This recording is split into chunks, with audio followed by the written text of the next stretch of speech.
Hi guys, welcome to this week's video. If you're new here or if you happen to come across this video, hi, my name is Rana and this video will be a bit different because today we are going to talk about the COSO framework. But before that, let us first know what COSO stands for. COSO is actually an acronym for the Committee of Sponsoring Organizations. It is a system used to establish internal controls to be integrated into business processes. Collectively, these controls provide reasonable assurance that the organization is operating ethically, transparently, and in accordance with the established industry standards. Now, did you know that there are 5 components under the COSO framework? Yes, there are 5 components under the COSO framework. These include the control environment, risk assessment and management, control activities, information and communications, and monitoring. Let us start with the control environment. The control environment seeks to make sure that all business processes are based on the use of industry standard practices. This can ensure that a business can run in a responsible manner. This may also help reduce the organization's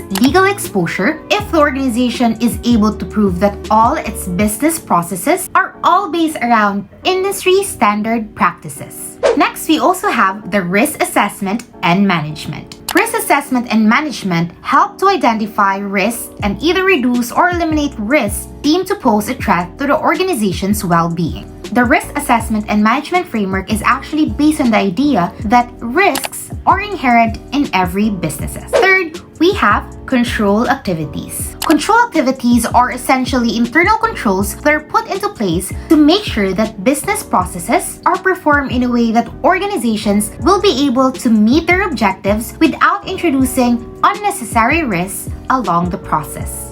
Fourth, we also have information and communications. So there are rules that are put into place to make sure that both internal and external communications adhere to legal requirements, ethical standards, and standard industry practices. For example, private sector organizations commonly adopt privacy policies establishing how customer data can be used. Lastly, we have monitoring. Monitoring is usually performed by an internal auditor who makes sure that employees are adhering to established internal controls. However, in case of public companies, they usually hire an external audit that will evaluate the organization's regulatory compliance. In either case, the audit results are reported to the board of directors. So those are the 5 components under the COSO framework. Now, let us talk about the benefits and limitations of the COSO framework. First, let us start with benefits. So, one of the primary benefits of the COSO framework is that it helps business processes to be performed in a uniform manner according to the set of internal controls. Depending on how these controls are designed, they can improve efficiency while also reducing risks.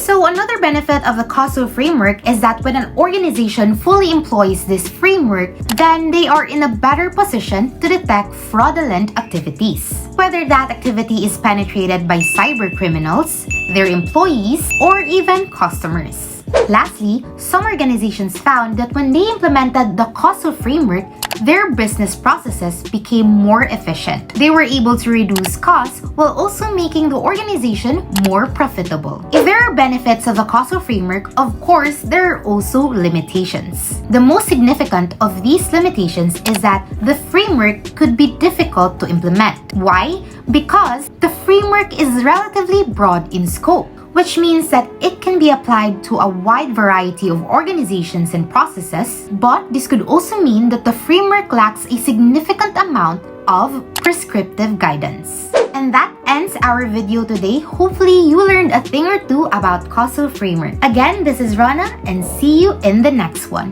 Bye!